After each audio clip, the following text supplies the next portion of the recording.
What you're about to see is a real-life story, taken from the files of the police racket and bunko squads, business protective associations, and similar sources all over the country. It is intended to expose the confidence game, the carefully worked-out frauds by which confidence men take more money each year from the American public than all the bank robbers and thugs with their violence.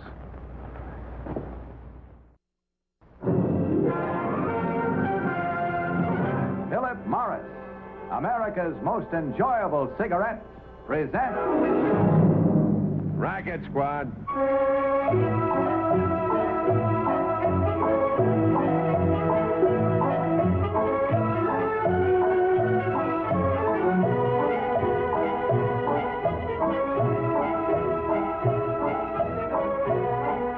Remember this, you can smoke for pleasure today, no cigarette hangover tomorrow. That is the big advantage you enjoy in Philip Morris. Remember, Philip Morris is made differently from any other leading brand, and that difference is your guarantee of everything you've ever wanted in a cigarette. Tasty mildness, rich flavor, pleasant aroma. A clean, refreshing smoke and no cigarette hangover. Yes, you'll be glad tomorrow you smoked Philip Morris today.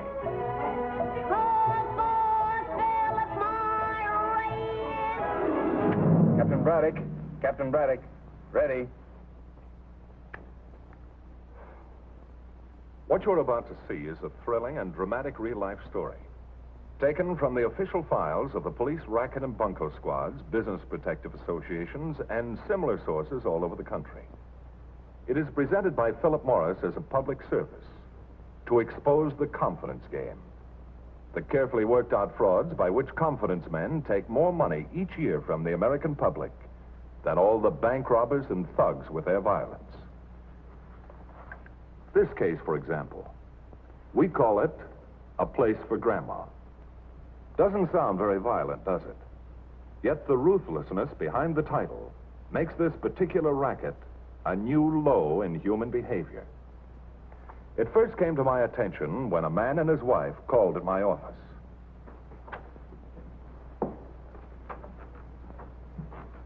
Captain Braddock, I'm Harry Davies. This is my wife. How do you do? Won't you sit down? Thank you. We've come to see you about my mother. Some months ago, she went to live in a private boarding home. Cora, I never should have let her go there. Suppose you tell me the facts in the case. Well, after my father died, we asked my mother to come and live with us. How do I look? Oh, just lovely, dear. Heavy date? Oh, just a boy I know coming over. Is it Al? Oh, Grandma, no. I only dated Al a couple of times ages ago. His name is Ray. Please try and remember. Raymond. Of course I will, dear. Well, I guess I'd better go and comb my hair. Harry, it's getting late. We better get going. Gosh, I just know Grandma will call him Al the minute he walks in. I don't think so. Harry, it's getting late. But every time a person comes over, she calls him Al. It's very embarrassing. People understand that she's an old lady.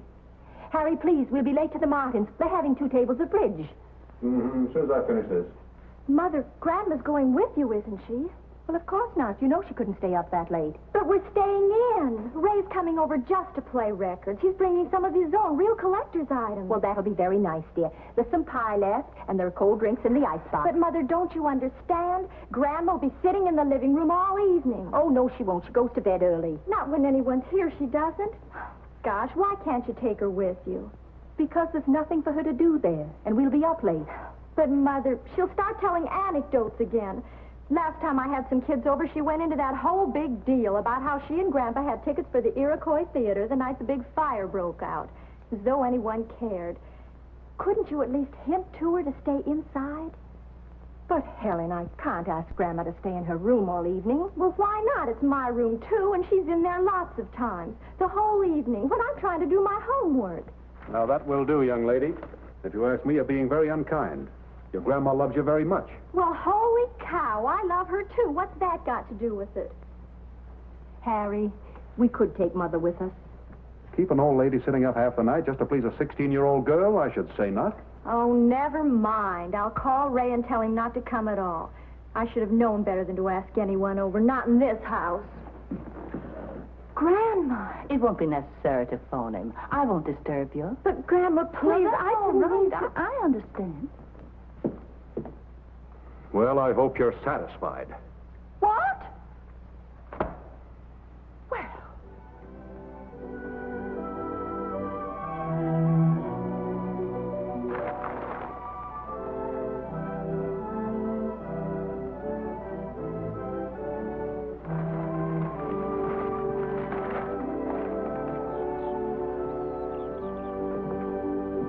I think you'll find that bedroom very comfortable. It gets the morning sun. Yes, it does seem very cheerful. And you won't have any stairs to climb. That's very important. It does bother me to climb stairs. Oh, it was different years ago when my boy was little. We had such a big house. We weren't what you'd call rich, but we were always very comfortable. You'll be comfortable here, too. Good food, your hair shampooed regularly, plenty of heat. I take good care of my guests. I'm sure you do. What's more, you'll have peace and quiet, and you'll know that you're not in the way. Yes. I think that's what I want most. I understand. But I do think your son will find the cost of living here nominal. Oh, my son doesn't support me. I'm able to take care of myself. How fortunate. I was never going to be a burden to my son. So years ago, I started saving. That's wonderful. And certainly not easy. No, it wasn't. I saved for years. Dollars that not even my husband knew about, but it was worth it. And now I have over $3,000 saved up. You know, you remind me so much of my own mother. I've been wanting to call you that ever since you first walked in here. Oh, please do. I like it. Good. Then it's decided you're going to move in here? Yes. I think I should like it very much. I'll move in today. Well, so long, Mrs. Ferris. I'll see you soon. All right. Goodbye. I thought I told you to stay upstairs. I just wanted to see what the next one would look like. Any more talk like that, and I'll turn you out. Then you know what'll happen. They'll put you in the charity house, or maybe even in the crazy house. No! Then you stay upstairs when I tell you to. You didn't used to talk to me like this when I first came here. I feel so awful. It's all my fault. If I hadn't said those things Now, don't blame yourself, dear. This is something I should have done long ago. But, Mother, we want you here with us. Now, let me bring you things back from the cab, You're a good boy, Harry. You always have been. But believe me, this is going to be all right. I have a lovely room, and there's such a nice backyard, and Mrs. Ferris even plays cribbage. Grandma, you're not just saying this. Oh, no, of course not. But we can all visit each other, and I'll come to dinner. It'll be just like it was before your father died. Oh, goodness, that taxi's waiting. Well, at least I can take you there. Oh, no. I'm quite able to ride in a cab by myself. And please don't all be looking as if you think I'm going to my own... No, darling. Oh, sweetie. In the weeks that followed Mother Davy's arrival at Mrs. Ferris's private boarding home, she was treated like a baby. Breakfast in bed with the elderly lady protesting that Mrs. Ferris is babying her too much. All the personal attentions any woman, young or old, appreciates. There. I think that looks good. Oh, yes. And I think you're very kind to take such an interest in me. Miss Hopkins. Miss Hopkins. Won't you come in? Well, come in, Aunt Mattie, if Miss Davies asks you. She's just like a child. I understand. I had this room once. You got the best room. She made me go upstairs. Aunt Mattie, you know I took you upstairs because I wanted to be near you at night. She has such nightmares. Come along now. We mustn't disturb Mrs. Davies. Oh, she doesn't, really. Come along, Aunt Mattie. Is your daughter coming to see you today? Yes. And my granddaughter's coming, too. Good. I'm going to bake some of my special cookies, and you can serve tea.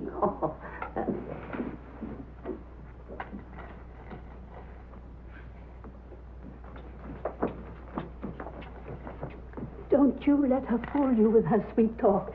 She's mean and wicked. She don't give me enough to eat. Oh, Miss Hopkins, how can you talk like that? And another thing, she's not my niece. She just says that because... Well, why should she? Because she doesn't want anyone to know that I... Aunt Mattie.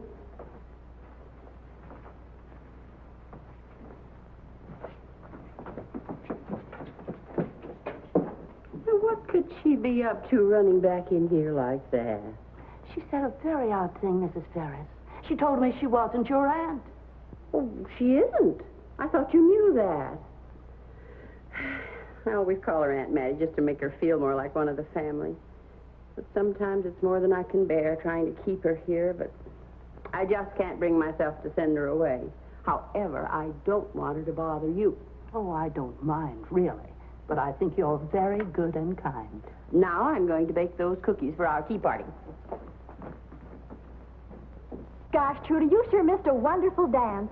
What a revolting time for you to get the virus. Oh, the music was divine. And guess what? You know who's the most super dancer? Chuck Stevens.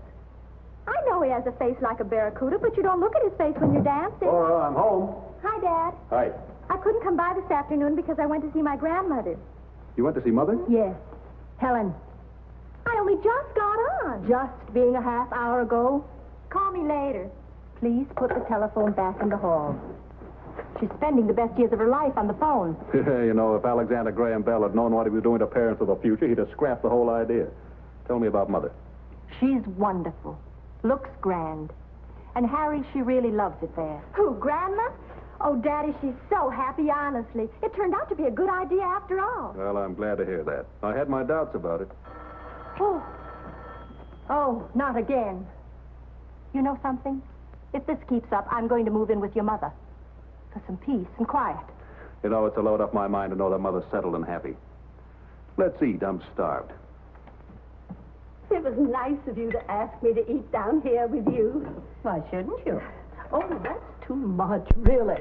No, it isn't. I hope you like it. It's my own special recipe. Now, you eat every bit of that, Mother Davies. It's good for you. I didn't get enough. I want more. Aunt Mattie, you know you're not allowed to eat too much. Who said so? The doctor, of course. Go ahead and eat your dinner. It ain't true. I never had a doctor. Aunt Mattie. I'm going to talk if I want to. You're trying to starve me to death, that's what. That'll do. Come along, Aunt Mattie. I'm going to take you upstairs to your room. Now you understand why I never allowed her to eat down here with us. Oh, I'm sorry, but it's my fault for asking her. I felt sorry for her. Well, she doesn't deserve it.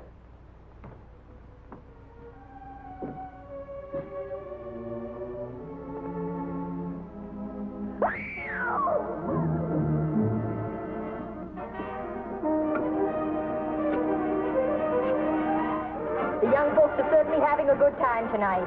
Good time. We'll be fortunate if we don't get our lease broken. It does my heart good. But just think how hard all this noise and excitement would have been on an old lady like your mother. Yeah, it's rough enough on me. Is that the phone? I couldn't hear a fire engine tonight. Hi, Grandma. How are you? I'm having a party. Listen. You hear it? Good thing you're not here. You'd be a wreck. Here's Daddy. It's Grandma. Hello, Mother. Are you all right? Oh, yes, dear. I'm fine. I'm glad the children are having such a good time.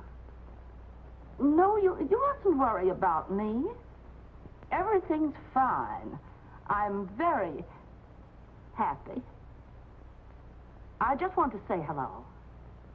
Give my love to Cora. Goodbye. Everybody well? Oh, yes. My granddaughter's having a party. It sounded very gay. Now that Grandma's away, the kids can play. Now that poor Aunt Mattie's upstairs, we can finish our meal in peace. Is she all right? I heard her cry out. Oh, yes. She has such terrible fits of temper. She kicked her foot on the bedpost.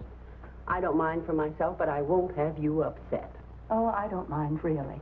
And it must be very difficult for you. Oh, but it's good to share our troubles with each other, isn't it? Now, how about that food?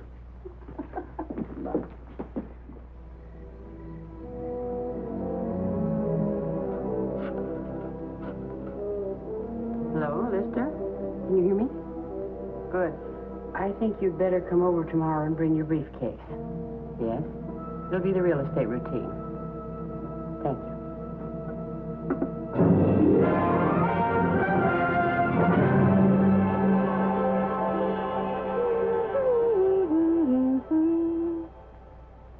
Give me the comics, Dad. Dad, may I borrow the car tonight? Don't annoy your dad. Remember, Father's Day is coming. Yes, Father's Day is coming. Don't forget, the date is June 15th. So remember Dad. And remember to give him cartons of Philip Morris. Whether you shop at a supermarket, drug, or neighborhood cigarette store, get cartons of Philip Morris for Dad. A gift of Philip Morris is a gift of greater smoking pleasure. You like the beautiful Father's Day gift package, and Dad will like what's inside the carton. For Philip Morris is America's most enjoyable cigarette. Yes, there's more smoking pleasure and more smoking contentment for Dad in every Philip Morris. That's because Philip Morris is the one cigarette really made for pleasure. Yes, everything any man could want in a cigarette, good taste, rich flavor, pleasant aroma, is combined for perfect enjoyment in Philip Morris. You can't beat Philip Morris for real smoking pleasure. They're my favorite. Yes, Dad, Philip Morris is the favorite of millions of smokers. That's because with Philip Morris, you can smoke for pleasure today with no cigarette hangover tomorrow. Remember, Philip Morris is made differently from any other leading brand. And that difference is your guarantee of everything you've ever wanted in a cigarette. Keep that in mind, folks, when you buy cigarettes for Dad or for yourself. And remember, for more smoking pleasure today, with no cigarette hangover tomorrow. Call for Philip Morris! This was the man Mrs. Ferris had spoken with the night before. Now he had bad news for her. There'll be no more extensions on your payments on the house. But, Mr. Lister, I can't lose my house. It isn't just as if it were mine alone, but there are two ladies living here with me. It's their home as well as mine. If I could just have a little more time. I'm very sorry, but unfortunately, I have no control over the situation. I have my orders. I must have $3,000 by Saturday. Saturday? But that's only 2 days off. I couldn't. Well, how much could you manage? Oh, I don't know. I guess about $500 right now, but I'm sure if I could have a few more months, There isn't a chance. I'm very sorry. But I hope something works out for you in the next day or two. Thank you. Good day, Mrs. Ferris. Good day. By some odd coincidence, Mrs. Ferris needed $3,000 to save her house. Just the amount Mrs. Davies had tucked away in a savings bank.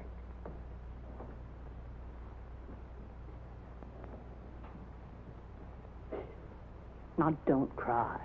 There must be something you can do. I'm afraid not. I guess you'll just have to make plans to go back to your son's house, Mother. But I don't want to. Oh, it isn't that they aren't always good and kind. But I see now that youth and age don't mix. Then you're going someplace else. Oh, no one would ever understand me or give me the care that you have. Besides, that wouldn't be solving your problem. No, it's no use. I'll just have to lose my house. And after this payment, it would have been my house, too. All free and clear. We won't lose this house. What do you mean? You forget that I have $3,000 saved up. But your life's saved. Oh, no, I couldn't. I love you for it, Mother Davies, but I couldn't take your money. But it wouldn't be right. I want you to. It means my happiness, too. Couldn't we call it a loan or something? Well, there is one way I could take it and still feel right about it. How's that? Well, I could take it under one condition. That in repayment, we'd understand that you gave it to me for life care. That's legal. You mean you'd take care of me forever in exchange for that money? Yes, that's what's called life care. We could put it in writing, and I could have the papers drawn up right away. And I'd never be a burden to my son. Though it took every cent that she had in the bank, Grandma paid off the mortgage. Never again would she feel that she was in anybody's way. And so Mrs. Ferris maneuvered the old lady's life savings. But it wasn't long before the attentions dropped off one by one. And one day, things came to a grim finale. Well, what is this? I'm moving you upstairs. Well, this is my room. I don't want to be moved. I'm afraid you have no choice. I've got to rent that room. With the price of food what it is, how do you expect me to keep on feeding you? How dare you speak to me in that tone? I'm not here on charity. I gave you $3,000 for life care, and I don't intend to be cheated. Not if I have to tell my son. I'm giving you a roof over your head and 3 meals a day. So that makes everything legal. Go ahead and tell your son it's all right with me. Now, you take your hands off my things. They're going back in my room. Is that say so? Now, you give me those. You're going to move upstairs. Give me those. Give me those clothes. You hit her. She's my friend, and you hit her. Oh. You cheated her. No, please, don't, dear, don't. Give me. That's the last time you'll ever mistreat anyone around here. You don't say. Yes, I do. I'm going to have you arrested. Listen here, you. Any orders given around here, I'll give them. And if you don't like it, you can get out. Only you won't, because you'd have to go back to your son without any money. And then you'd be a burden to him, wouldn't you? I'll tell my son about you. He'll get my money back. We signed a paper, remember? I promised to give you room, board, and care. Only I didn't say which room, did I? All right, tell your son. Go back to him. Go back and live on his charity. Don't say any more. Do like she says. Now, both of you get upstairs until you realize who's the boss around here. That must be my daughter-in-law. Please let me answer that. Cora's supposed to come over today. Tell her not to. I'll do no such Tell thing. her not to come.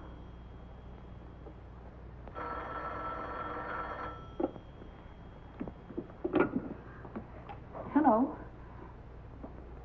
Oh, yes. How are you, Cora, dear? No. I guess you'd better not. Today. I won't be home. We're going for a little ride. Oh, yes. Everything's fine. Goodbye. If you think you can separate me from my family... No, I'm just giving you time to come to your senses. Right now, you might say something you'd be sorry for. Now, both of you get upstairs and stay there.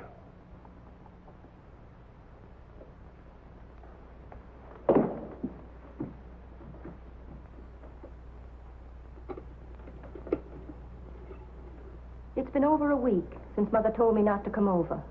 I dropped in yesterday unexpectedly. Well, did Mother say anything? What aroused your suspicions? I can't put my finger on anything. She just didn't seem happy. She seemed to have lost weight. I called her last night, but when I asked her to come back home, she refused. Tell Captain Braddock what she said. You know, about Mrs. Ferris. Hmm? Oh, yes. She said she had to stay there. And when I pressed her for an explanation, she said something vague about having a lease with Mrs. Ferris. Now, you know you don't sign a lease in a private boarding home. Mr. Davies, does your mother have any substantial amount of money? Well, she has a couple of $1,000s in the bank. We don't know the exact amount. Hello, get the Department of Social Welfare. Ask for Mrs. Webster. Get a complete check on Catherine Ferris. Find out if she has a license to run a private boarding home. Yeah, that's right. 8006 Grove Street. And get anything else that you can. Thanks. I'll phone you as soon as I get any information. It may take a day or two. Thank you very much. Thank you. Goodbye.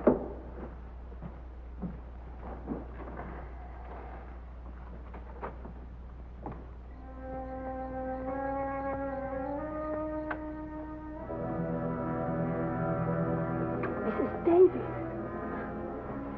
Ice pack, quick. She's reading. Hurry. Before she locks us up for the night. You don't make a noise. Oh, I can't do it. Let me try. Oh, please try hard. I must telephone my son. I won't be locked up another night. Help me. It's coming.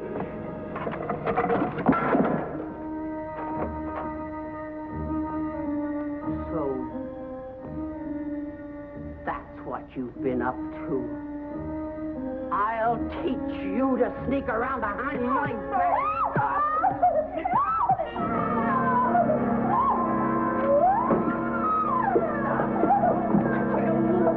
Out of the way. Stop it. Shut up. Mrs. Ferris, you're under arrest. On what charge? Running a private boarding home without a state license. Did you give her any money for life care? Yes, $3,000. But we signed a paper. She said it was legal. It's illegal to take money for life care of an aged person without state supervision. A racket you've practiced in several states. And apparently a third charge for assault and battery. It seems we've got a nice new home picked out for you, Mrs. Ferris. All right, take her in, Clancy. Don't worry about it. Fortunately, in this case, we were able to recover the $3,000 for Mrs. Davies. Miss Hopkins was placed in a suitable home where she responded to good care. Your State Department of Social Welfare has set standards on private boarding homes where aged persons live on a board and care basis, so that the home best suited to the individual's educational, emotional, and religious background can be secured and a congenial dignity maintained. So if you or someone you know needs this kind of help, be sure and consult with your state, city, or county Department of Social Welfare. Otherwise, this could happen to you. In a moment, we'll call for a few scenes from next week's case. But first... Remember this. You can smoke for pleasure today. No cigarette hangover tomorrow. That is the big advantage you enjoy in Philip Morris. Remember, Philip Morris is made differently from any other leading brand. And that difference is your guarantee of everything you've ever wanted in a cigarette. Tasty mildness, rich flavor, pleasant aroma, a clean, refreshing smoke, and no cigarette hangover. So... Call for Philip Morris! You'll be glad tomorrow you smoked Philip Morris today. Next week in Money to Burn, see how a phony play backfired into a big success. Yes, I killed him, and I'm glad. Do you hear me? Glad, glad, glad. We can't fight this love of ours, Hyacinth. It's bigger than both of us. Wait a minute. You mean we're going to get rich on that monstrosity? Loaded, but for life. I'm sick and tired of being a sucker for show business. You mean Barkley sold 111% of the show? He did much better than that. Now get this. Uncle Tom's Penthouse is one of the most hilarious plays to reach Broadway in many a season. See Racket Squad next week, same time, same station. All names and places in tonight's story have been changed for obvious reasons, and any resemblance to other people and places is purely coincidental. Our story is presented to expose the confidence game and is never intended to reflect in any way upon honest, legitimate businessmen.